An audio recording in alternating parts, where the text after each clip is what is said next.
데이터를 통해 민심을 묻고 읽어보는 민심은 Y. 네, 데이터로 여론을 읽어보는 시간입니다. 민심은 Y. 오늘은 이은영 휴먼앤데이터 소장, 또 이종훈 정치시사평론가와 함께합니다. 두 분 안녕하세요. 네, 안녕하세요. 네, 반갑습니다. 네, 지난주에 네. 자리를 비우셔가지고 아유, 정말 보고 싶었습니다. 네, 이번 주에는 박영식 시사 에디터가 자리를 그러니까요. 비우셨는데요. 이종훈 평론가께서 꽉 채워주셔서 저는 또 절반만 든든합니다. 채우면 되는 줄 알고 봤는데 이 부담이 확 되는데요. 두 분 원래 잘 아시는 예, 사이시죠? 네. 방송에서 계속 만났었습니다. 예, 예. 또 이렇게도 함께 하시게 됐는데 네. 한번 저희가 할 일을 해보겠습니다. 정치권 상황이 지금 급박하게 돌아가고 있어요. 여야의 셈법이 아주 치열해 보이는데 일단 대통령 지지율 또 정당 지지율부터 확인하고 얘기 들어가 볼게요. 예, 일단 두 가지 자료 갖고 왔는데요. 리얼미터가 에너지경제신문 의뢰로 12월 11일에서 15일 동안 2,005명을 대상으로 한 조사입니다. 긍정평가가 36.3%, 부정평가가 61.2%로 긍정평가는 지난 조사 대비 1.1%포인트 하락했고요. 부정평가가 2%포인트 상승했어요. 지금 3주째 리얼미터 자료는 대통령 긍정평가가 하락하고 있고요.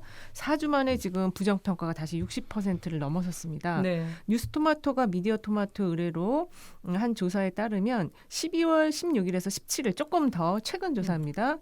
이 1,008명 대상 조사인데요. 긍정평가는 30.7%, 부정평가는 64.4%예요. 네. 긍정평가는 지난 조사 대비 1.3%포인트 하락했고 부정평가는 1.5%포인트 상승을 해서 지금 두 개 다 ARS 조사인데 패턴은 비슷해요. 네. 긍정은 하락하고 부정은 상승해서 60%를 넘어섰다.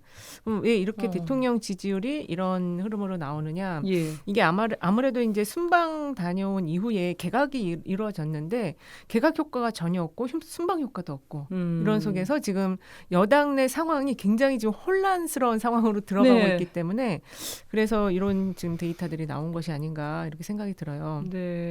특히 지금 그 리얼미터 자료를 보면은 수도권과 30대에서 많이 하락을 했는데 30대의 경우가 8.5%포인트는 하락을 했어요. 예. 그래서 이거는 크네요.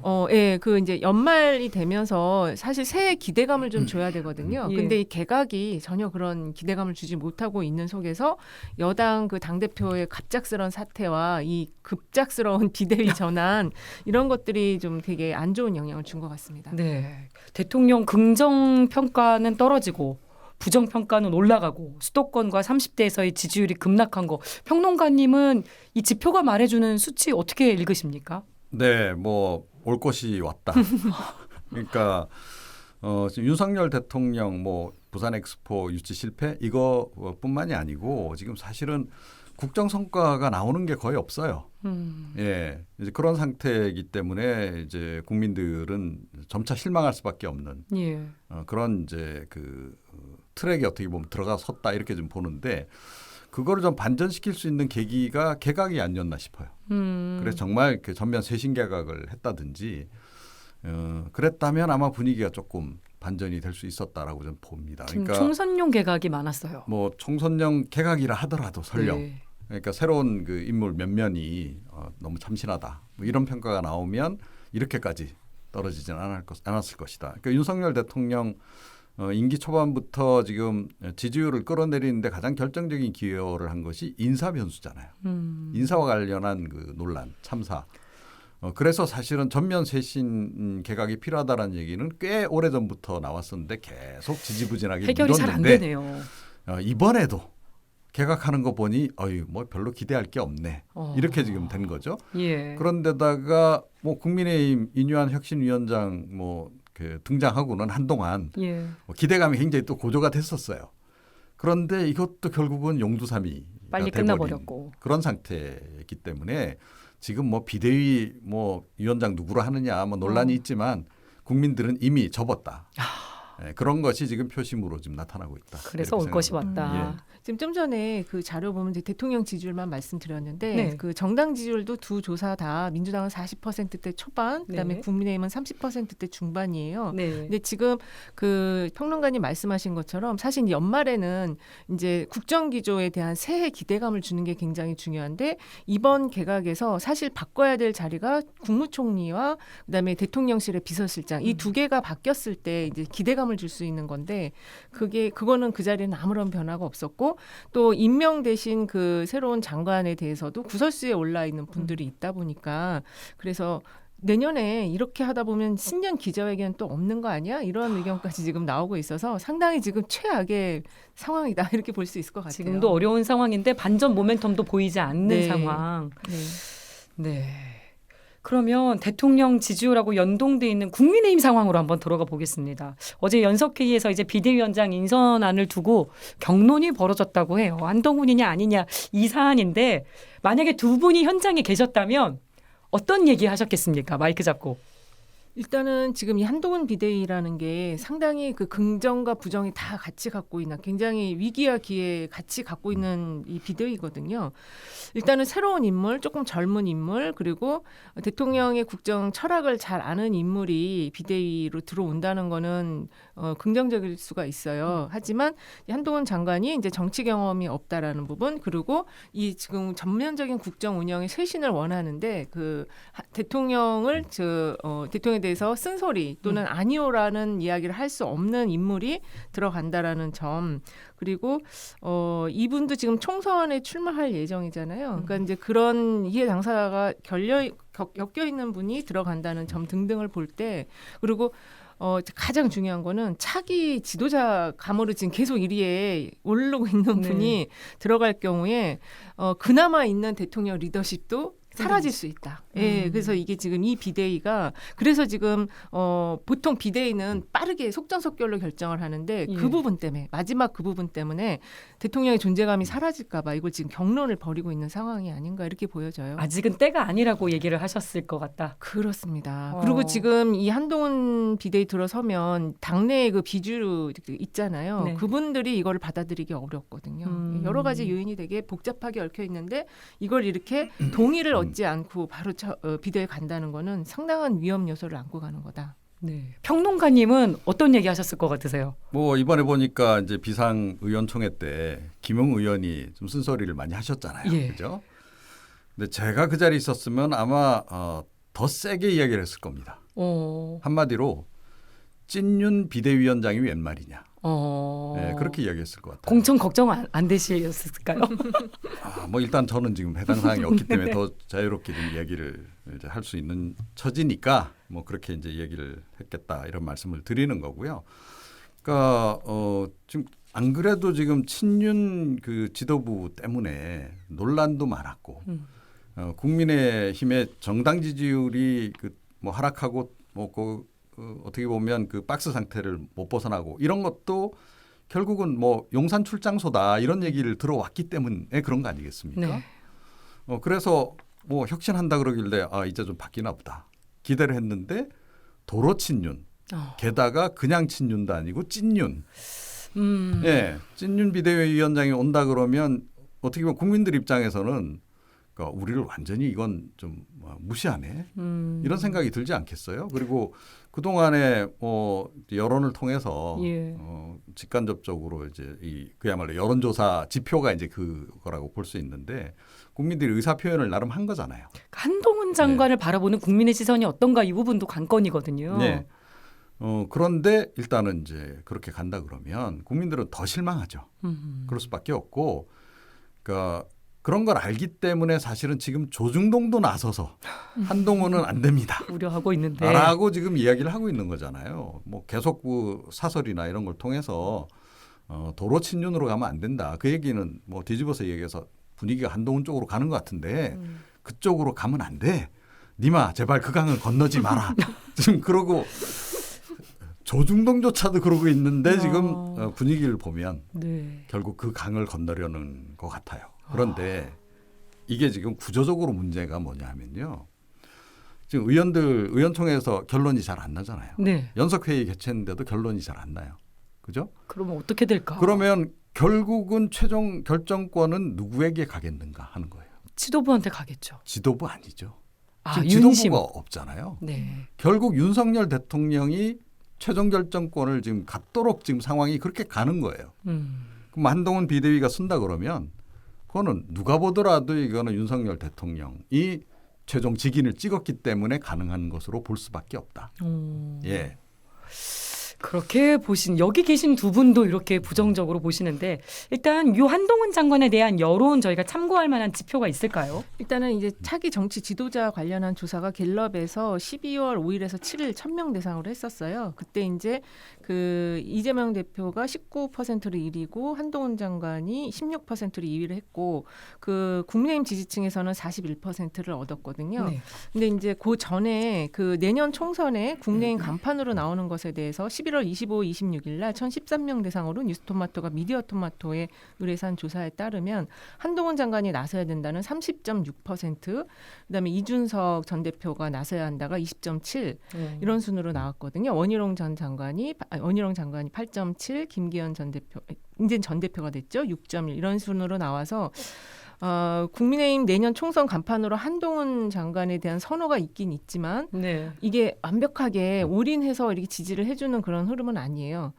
보수 성향이나 또는 이제 국민의힘 지지층에서는 55%를 좀 넘고 60% 넘는 이제 지지가 있긴 있지만 여전히 리스크 요인이 있다. 이준석 전 대표라는 리스크 네. 요인이 같이 지금 상존하고 있기 때문에 이 한동훈 카드를 쓰기에는 지금 이 복잡한 전국을 해결할 수 있을까?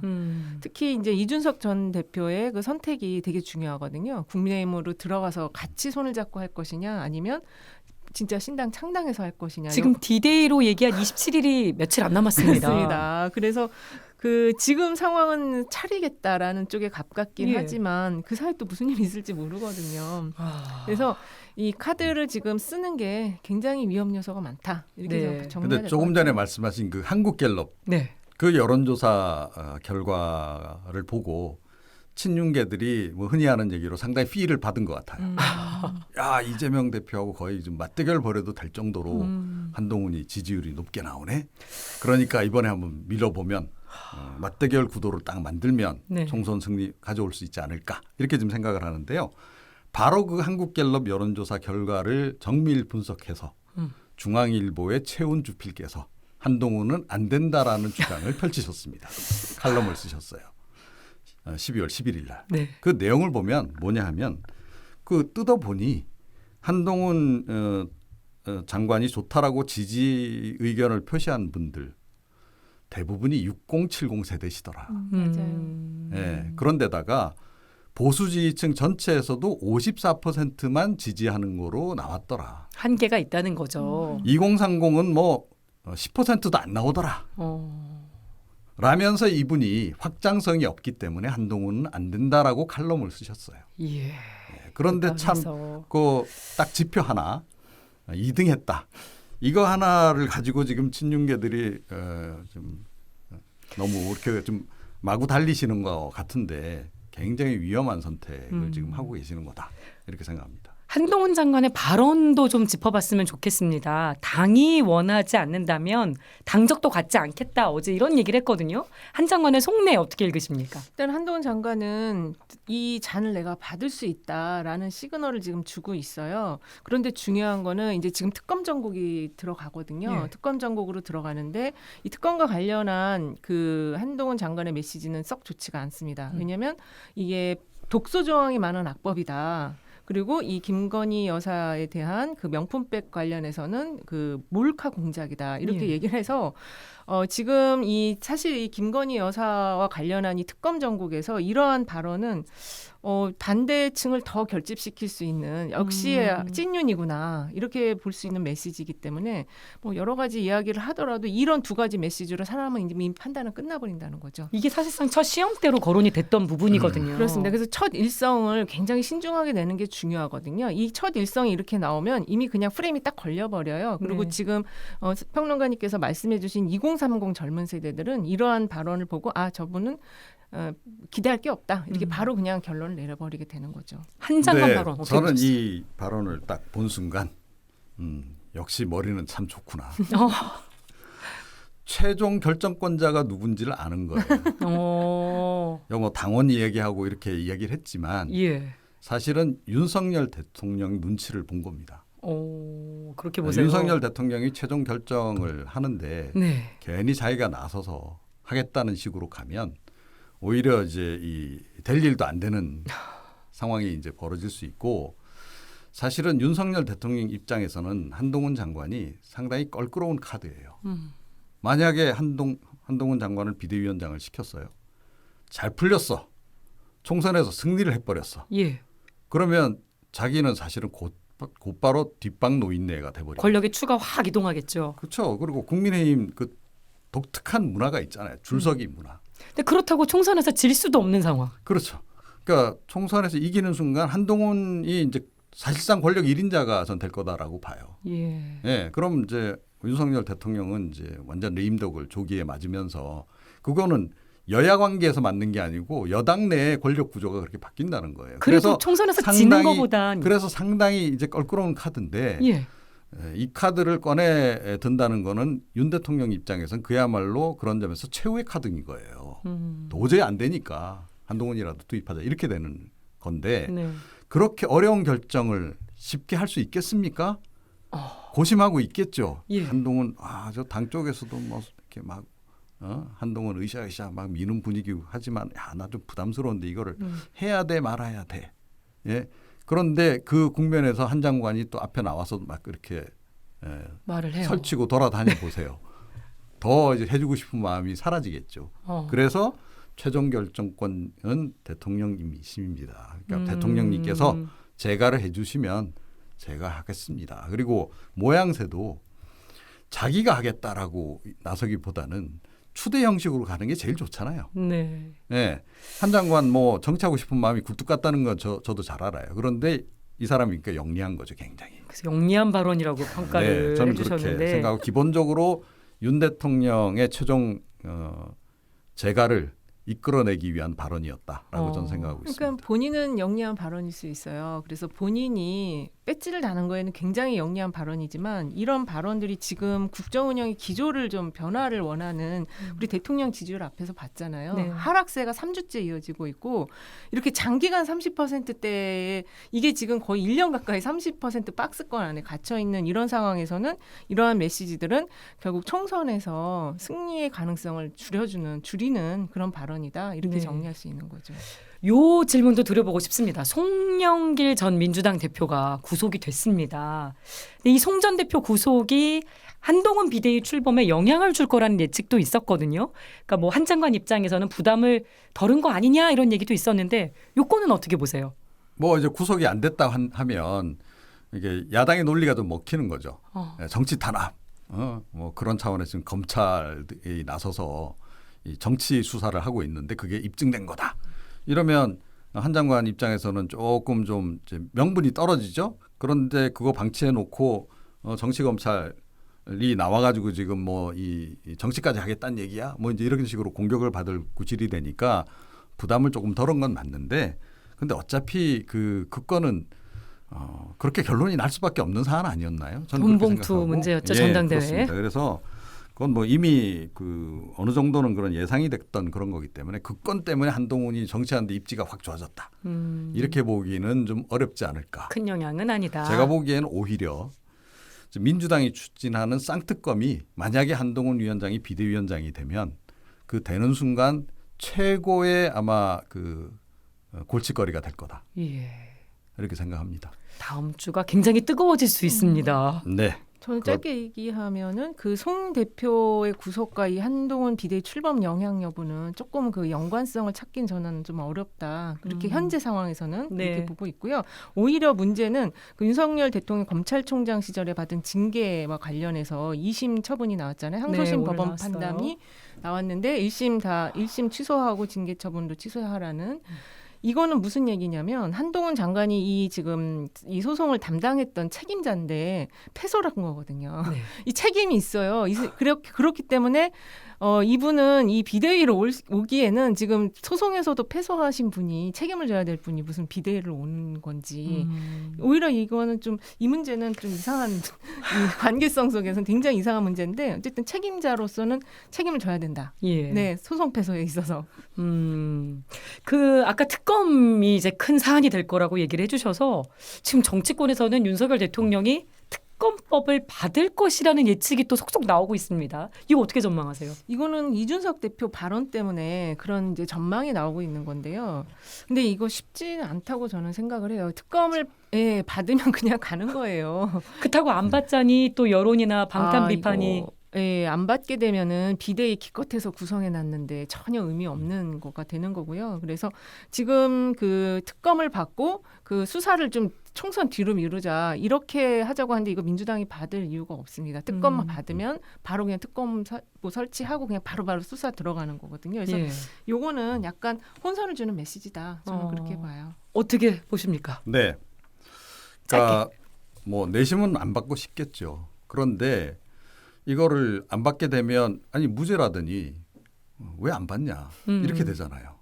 네, 뭔가 이렇게 걸리는 게 있으니까 이거 못 받는 거 아니냐라고 이제 역공세를 펼칠 수 있는 그런 여지가 생기고 네. 총선을 앞둔 국면에서는 그게 굉장히 좀 뼈아플 수도 있는 거예요. 예. 뭐 다른 의혹이 모르겠지만 김 여사 관련해서는 의혹도 워낙 많기도 하고 계속 또 요즘 또 터지고 있잖아요. 알겠습니다. 저희가 평론가님 그렇다면 김건희 여사는 이 특검에 어떻게 대응할 것인가도 궁금해지거든요. 당연히 안 받고 싶겠죠. 네. 자, 그런데 조금 전에 말씀드렸듯이, 그러니까 무죄면 받아야 되는 거 아니에요. 네. 그리고 안 받으면 뭔가 좀 불임 구석이 있는 것으로 국민들은 생각할 수밖에 없기 때문에 그래서 국민의힘 내에서도 이거 받아야 된다. 오히려 적극적으로 받고 그 민주당을 역공을 좀 펼치는 게 훨씬 더 유리하다. 네. 이런 이제 그 논리도 그래서 나오는 거거든요. 그리고 과거에 그 이명박 전 대통령도 그 세곡동 그 땅 관련한 의혹 불거졌을 때 특검법 받을까 말까 하다 결국 받았거든요. 그랬죠. 그게 이제 정치적인 이유 때문에 이제 받게 되는 건데 이번 같은 경우도 좀 비슷하게 좀 흘러갈 수 있다. 저는 그 이번에 한동훈 비대위가 만약에 그 실제로 성사가 된다면 김 여사의 입김도 상당히 작용한 결과일 거다라고 저는 생각을 해요. 김 여사 입장에서는 한동훈 장관이 비대위원장 돼서 특검법 방어도 좀 해주고 그러기를 바랄 것이다.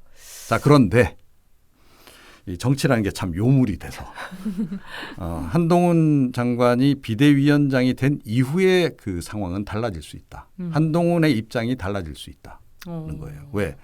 한동훈 비대위는 조금 전에 말씀드렸듯이 찐윤 비대위라고 딱 네이밍이 붙어버리는 겁니다. 예. 그러면 탈윤 이미지로 가지 않으면 총선 승리가 어려워요. 네.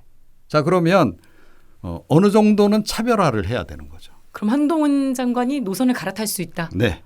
과거에 그러니까 노태우 전 대통령이 전두환 전 대통령하고 노선을 달리하면서 그렇게 했듯이. 해서 자기 입지를 이제 만들어 갔잖아요. 그죠? 그래서 대선 승리를 이끌었던 거와 마찬가지 상황에 한 장관은 봉착하게 될 것이다. 예. 비대위원장이 되는 순간. 전략적으로 생각해 보면 그게 그쪽이 맞잖아요. 그러니까 오히려 쌍특검을 받자는 쪽으로 바뀔 가능성이 있다. 윤 대통령 입장이나 또 김 여사 입장에서는 상당히 그 불쾌한 결정일 수 있는데 네.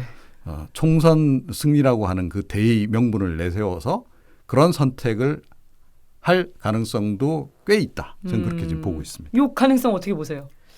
그럴 가능성이 있죠. 근데 이제 그렇게 하려면은 정말로 이 한동훈 장관이 정말 강력한 권력 잡아야 되겠다라는 의지가 있어야 돼요. 근데 그게 있는지는 잘 아직 확인이 안 되고 있어서 배지를 달겠다라는 의지는 있는 것 같아요. 그래서 네. 지금 이 비대위 발언이나 이런 것들은 좀 신윤에 부합하는 발언들을 하는데 권력 의지가 있는지는 아직 좀 잘 모르겠습니다. 그래서 그 정도까지 갈 수 있을지 저는 조금 회의적으로 봐요. 네. 이 부분은- 저는 한동훈 장관의 그 정치 성향, 네. 의외로 이 정치를 굉장히 좋아하고 하고 싶어하고 그런 성향으로 볼 때 또 뭐 공부도 많이 한 것 같아요. 예. 정치인들의 성공 비법에 대해서.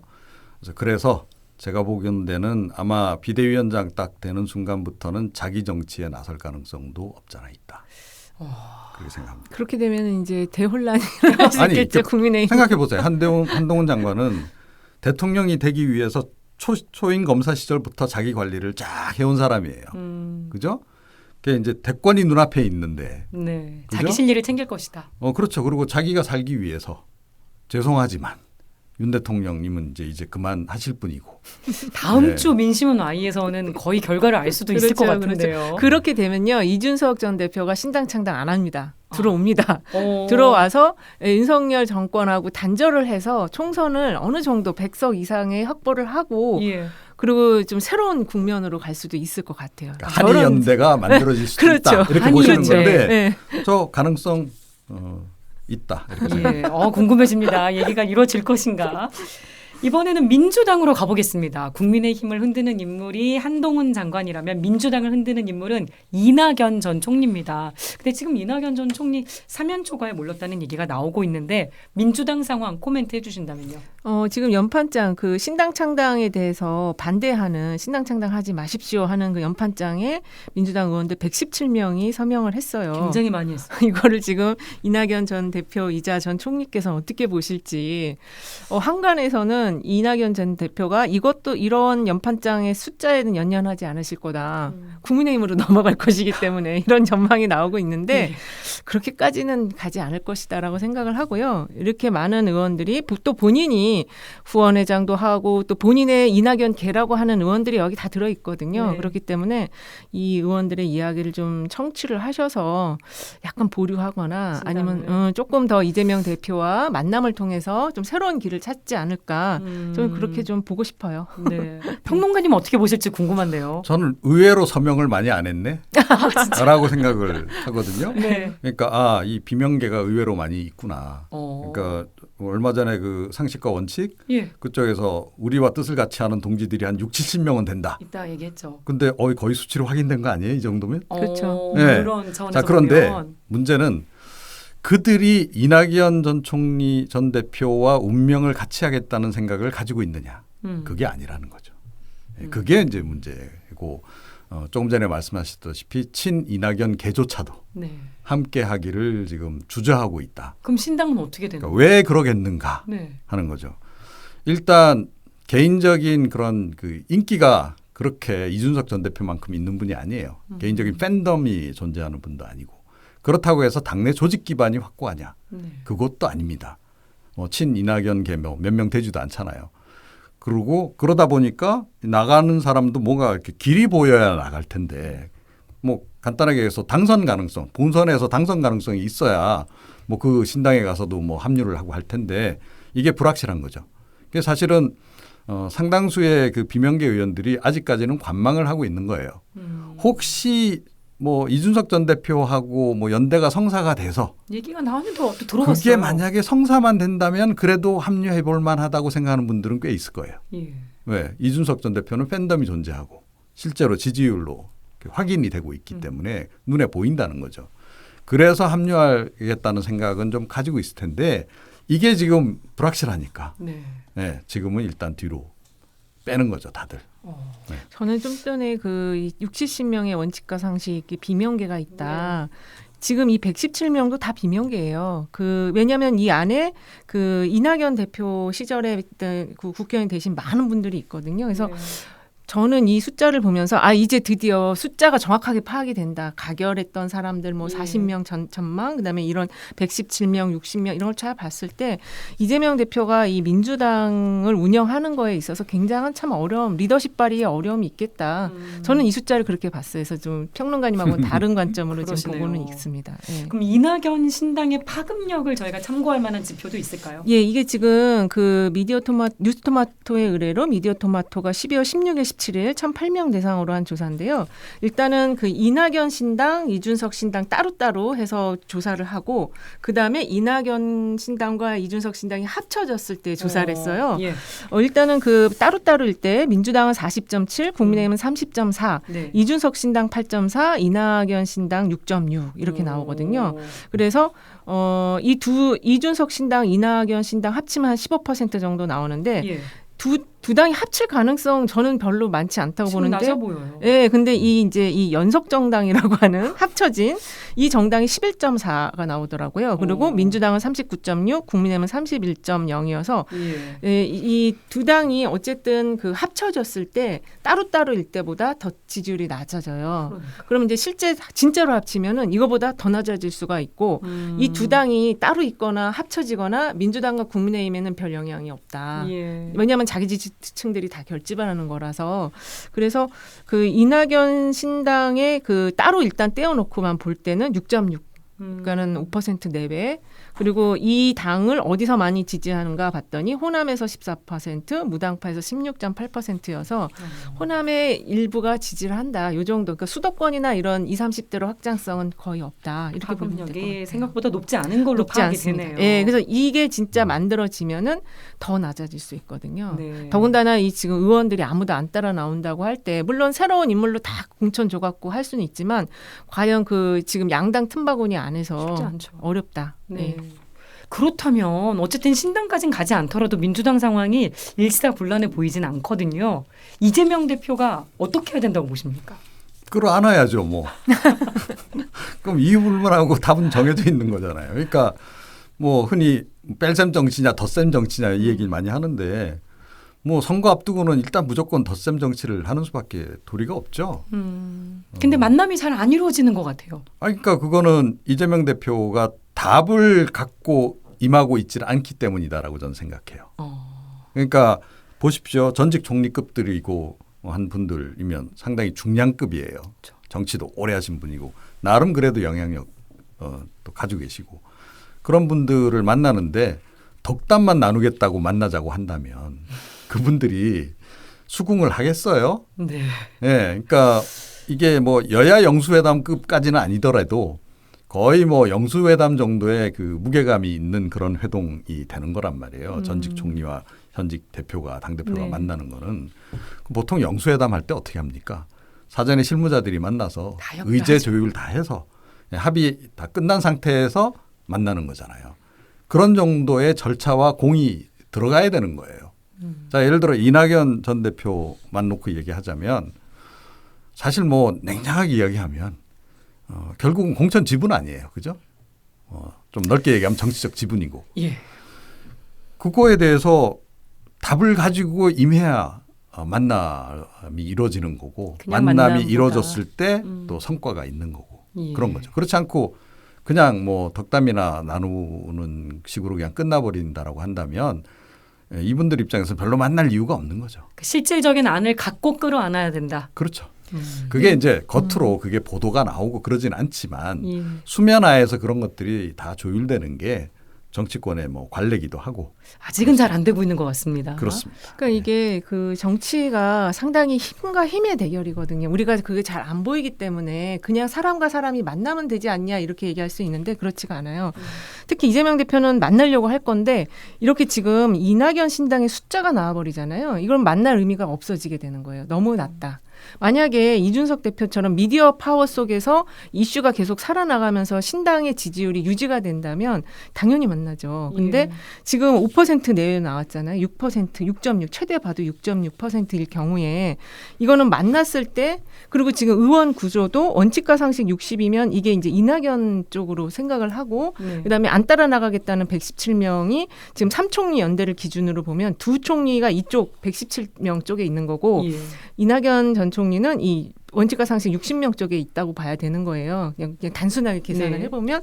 근데 여기가 지금 정당 지지율이 6.6 나왔어요. 그러면 이거는 그냥 내버려 둬야 되겠다. 오히려 이 만날 이유가 없어진 없어요. 예. 이 숫자가 이렇게 낮게 나와버리면 저건 조금 더 가면은 3% 4%로 갈 수 있다. 거다. 그러면 오히려 이재명 대표 입장에서는 이 총리 예. 117명이 있는 이쪽에 더 신경을 써서 그 힘을 유지하는 게 더 예. 낫다고 판단할 수 있고 실제 그렇게 지금 만남을 하고 있고. 그런데 네. 그거는 잘못된 계산일 수 있다.